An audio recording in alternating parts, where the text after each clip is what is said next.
untuk hunian lalu dialih fungsikan menjadi gedung-gedung kantor dan gedung perbelanjaan, akhirnya terjadi sebuah kolaps. Itu terjadi di Afrika, pernah terjadi hal yang serupa. Nah, hal-hal ini adalah human error. Namun kita juga punya sumbangsi lain dari penyebab terjadinya disaster atau bencana, yaitu bisa dari gempa, banjir bandang, banjir bah. Yang paling baru Anda bisa lihat di Jepang, terjadinya longsor dan banjir yang akhirnya bisa menyeret sebuah rumah, tsunami, atau mungkin accident seperti kejadian World Trade Center yang terjadi di tahun 2011. Nah, dua hal ini adalah disaster yang berbeda. Kenapa begitu? Human error sangat bisa dihindari. Namun pada disaster tidak bisa kita hindari.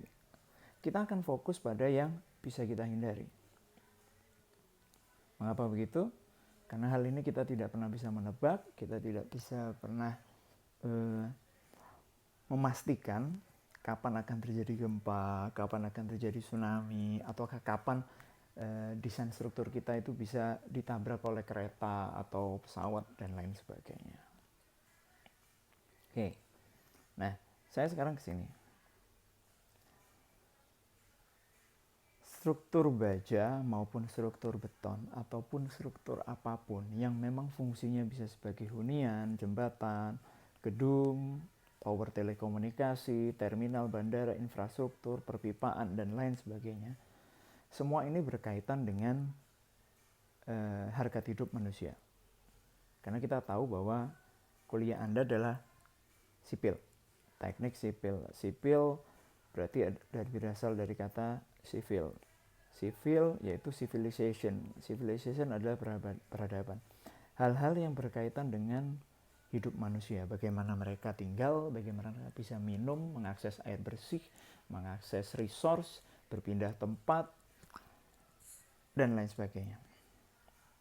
Nah, sehingga membuat bahwa Anda mempelajari hal-hal yang berkaitan dengan manusia. Manusia ini harganya sangat mahal. Kenapa? Kita berbicara tentang nyawa. Bagaimana melindungi nyawa, bagaimana bisa menyelamatkan manusia, namun juga tetap bisa menggunakan seluruh struktur yang ada. Karena kita dihadapkan dengan resiko adanya sebuah kegagalan struktur ini. Oke. Nah, karena ini berkaitan dengan manusia, berkaitan dengan sebuah nyawa yang harus kita perhitungkan dengan baik, maka diciptakan sebuah aturan atau code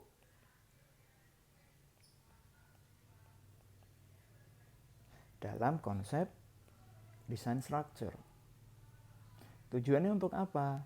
Tujuannya adalah untuk mitigasi terhadap hal-hal yang bisa kita hindari ini, maupun yang tidak bisa kita hindari. Ini pun tetap dimasukkan dalam mitigasi bencana. Entah itu mau terjadi atau tidak, 10, 20, 30 tahun terjadi atau tidak, aturan code ini tetap akan mengatur hal-hal yang bisa mempengaruhi terhadap kegagalan struktur. Nah, di teknik sipil, khususnya di struktur baja, ketika Anda mempelajari struktur baja, banyak code, banyak aturan yang mengatur bagaimana kita mendesain, bagaimana kita menghitung, maupun bagaimana kita membuat perencanaan. Sampai juga untuk membangunnya atau menyusunnya. Di steel structure mengacu pada AISC, yaitu American Institute of Steel Construction, found in 1921. Kita mengacu pada American Institute of Steel Construction dan juga terhadap American Society of Civil Engineers.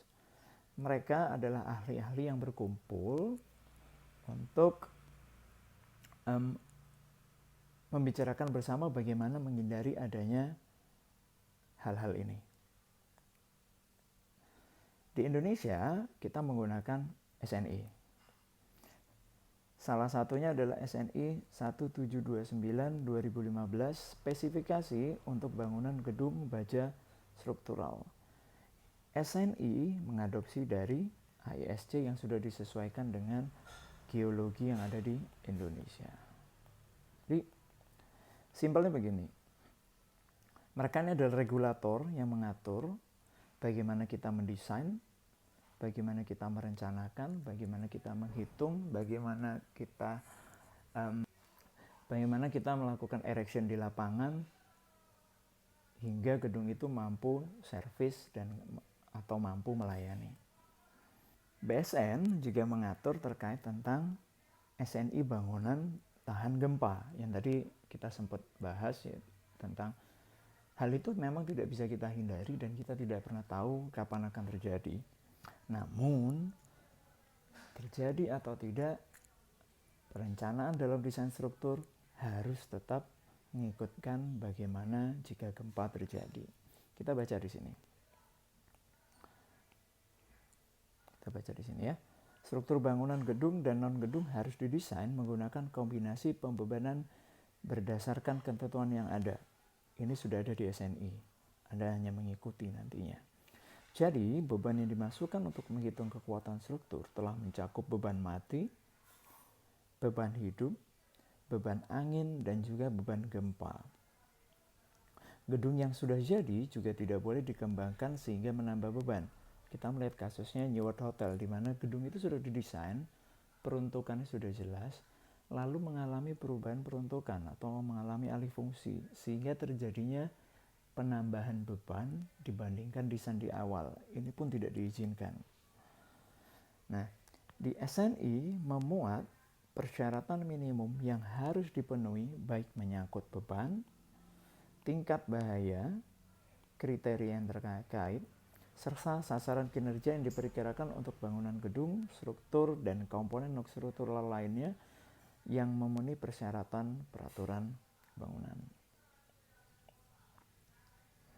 Jadi, peraturan atau code ini menjadi dasar, panduan, petunjuk penting bagi seorang engineer untuk bisa memastikan hal-hal yang harus dikerjakan dan dipatuhi dalam perancangannya.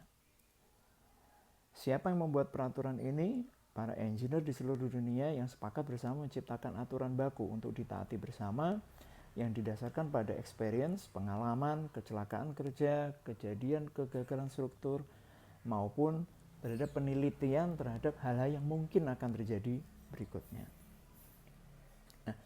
Nah, supaya kita bisa membicarakan satu hal yang sama dalam mendesain sebuah struktur, peraturan code arahnya ke sana.